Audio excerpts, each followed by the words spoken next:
Kapur barus atau kamper buatan Indonesia ternyata diminati masyarakat dunia ribuan tahun lamanya, sejak zaman Fir'aun, Mesir kuno hingga era perdagangan rempah-rempah Eropa. Kamper dari daerah Barus ini menjadi magnet perdagangan dunia.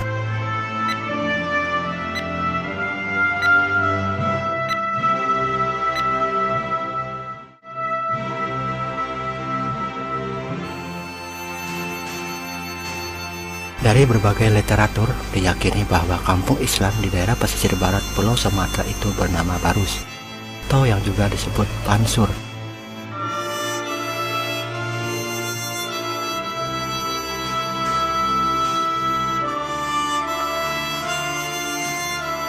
Kampung kecil ini merupakan sebuah kampung kuno yang berada di antara kota Singkil dan Sibolga, sekitar 414 km selatan Medan.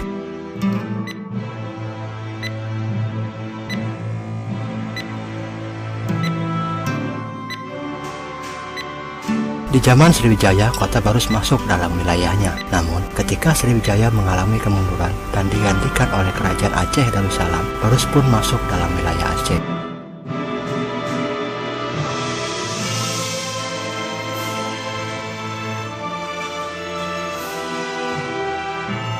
Kemungkinan besar Barus merupakan kota tertua di Indonesia, mengingat dari seluruh kota di Nusantara hanya Barus yang namanya sudah disebut-sebut sejak awal Masehi oleh literatur Arab, India, Tamil, Yunani, Syria, Armenia, Cina, dan sebagainya. Sebuah peta kuno yang dibuat oleh Claudius Ptolemeus, salah seorang gubernur kerajaan Yunani yang berpusat di Alexandria, Mesir pada abad kedua Masehi, juga telah menyebutkan bahwa di pesisir barat Sumatera terdapat sebuah bandar niaga bernama Barausai atau Barus yang dikenal menghasilkan wewangian dari kapur barus. Bahkan dikisahkan pula bahwa kapur barus yang diolah dari kayu kamper dari kota itu telah dibawa ke Mesir untuk dipergunakan bagi pembalaseman mayat pada zaman kekuasaan Fir'aun sejak Ramses II atau sekitar 5.000 tahun sebelum Masehi.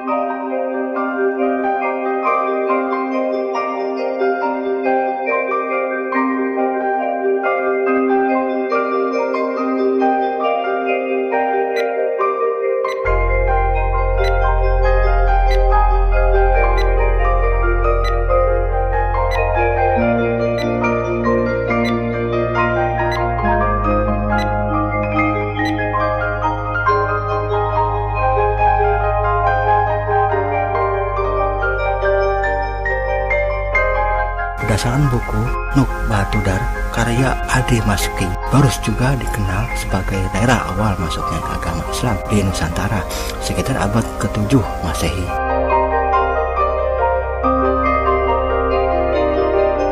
Sebuah makam kuno di komplek pemakaman Mahligai Barus, di batu nisannya tertulis Syekh Rukunuddin, wafat tahun 672 Masehi.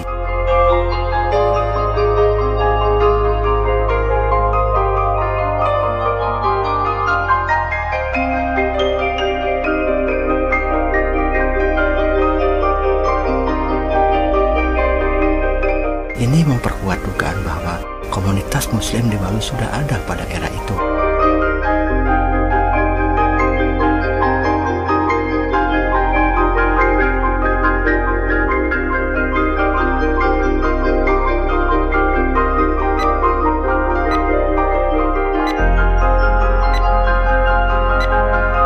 Sebuah tim arkeologi yang berasal dari École Française de Extrême Orient, Prancis, yang bekerjasama dengan peneliti dari Pusat Penelitian Arkeologi Nasional di Labu Tua Barus telah menemukan bahwa pada sekitar abad 9 sampai 12 Masehi, Barus telah menjadi sebuah perkampungan multi-et dari berbagai suku bangsa seperti Arab, Aceh, India, Cina, Tamil, Jawa, Batak, Minangkabau, Bugis, Bengkulu, dan sebagainya.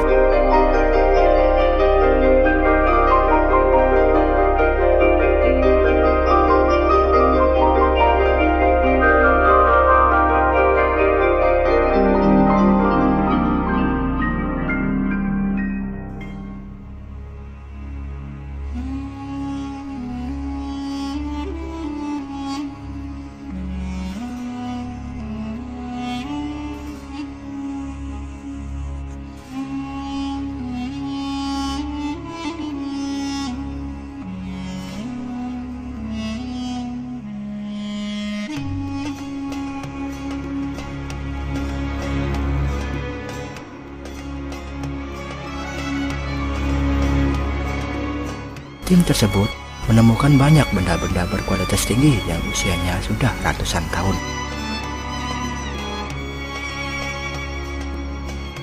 Dan ini menandakan dahulu kala kehidupan di Barus itu sangatlah makmur.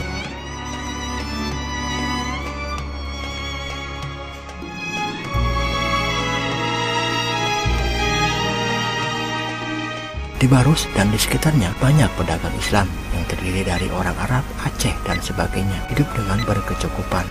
Mereka memiliki kedudukan baik dan pengaruh cukup besar di dalam masyarakat maupun pemerintah. Bahkan kemudian ada juga yang ikut berkuasa di sejumlah bandar. Mereka banyak yang bersahabat juga berkeluarga dengan raja, adipati, atau pembesar-pembesar Sriwijaya lainnya.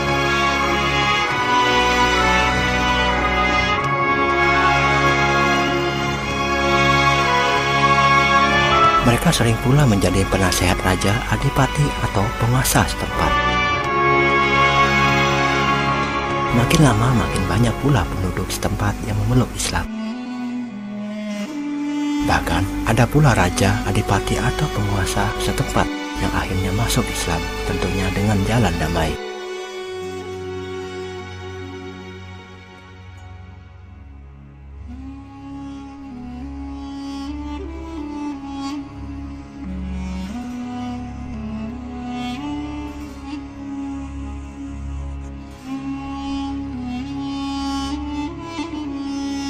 Sejarawan T.W. Arnold dalam karyanya The Phrasing of Islam 1968 juga menguatkan temuan bahwa agama Islam telah dibawa oleh mubalik Islam asal Jazirah Arab ke Nusantara sejak awal abad ke-7 Masehi.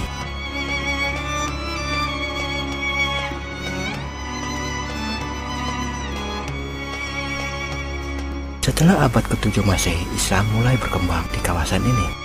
Misal, menurut laporan sejarah negeri Tiongkok bahwa pada tahun 977 Masehi, seorang duta Islam bernama Pu Ali atau Abu Ali diketahui telah mengunjungi negeri Tiongkok mewakili sebuah negeri di Nusantara.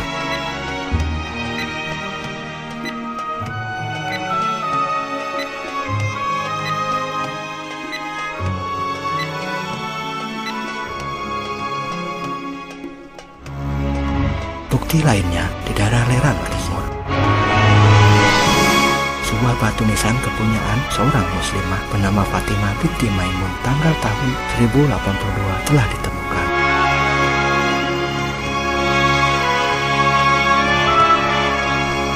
Temuan ini membuktikan bahwa Islam telah merambah Jawa Timur di abad ke-11 Masehi. Dari bukti-bukti di atas dapat dipastikan bahwa Islam telah masuk ke Nusantara pada masa Rasulullah masih hidup.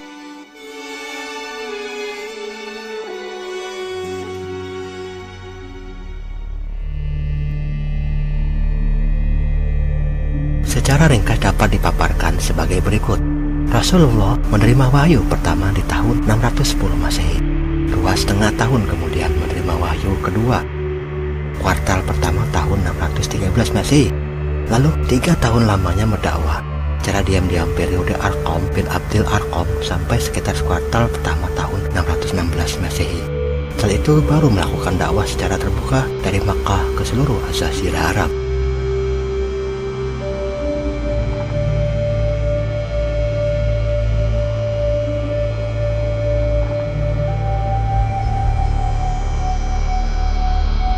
Menurut literatur kuno Tiongkok, sekitar tahun 625 Masehi telah ada sebuah perkampungan Arab Islam di pesisir Sumatera Barus.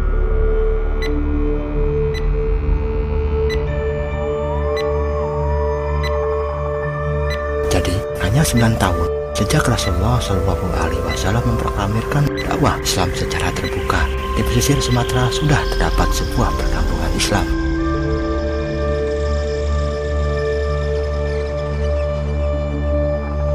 Selaras dengan zamannya, saat itu umat Islam belum memiliki mushaf Al-Quran, karena mushaf Al-Quran baru selesai dibukukan pada zaman Khalifah Utsman bin Affan pada tahun 30 Hijriah atau 651 Masehi.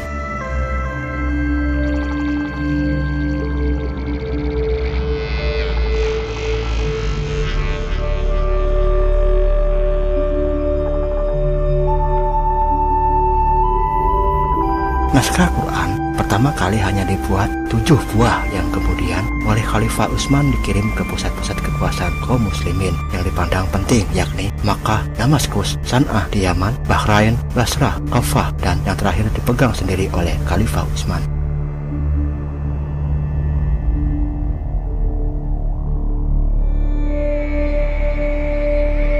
Naskah Quran yang 7 itu dibubuhi cap kekhalifahan dan menjadi dasar bagi semua pihak yang berkeinginan menulis ulang.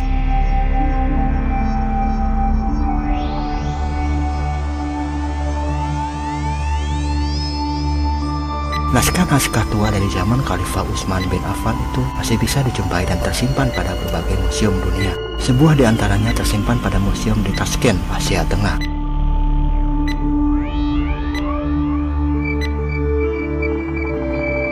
Mengingat bekas-bekas darah pada lembaran-lembaran naskah tua itu, maka pihak-pihak kepurbakalaan memastikan bahwa naskah Quran itu merupakan Al-Mushaf yang tengah dibaca Khalifah Utsman waktu mendadak kaum pemusuh di ibu kota menyerbu gedung kediamannya dan membunuh sang khalifah. Demikian sekelumit uraian video ini.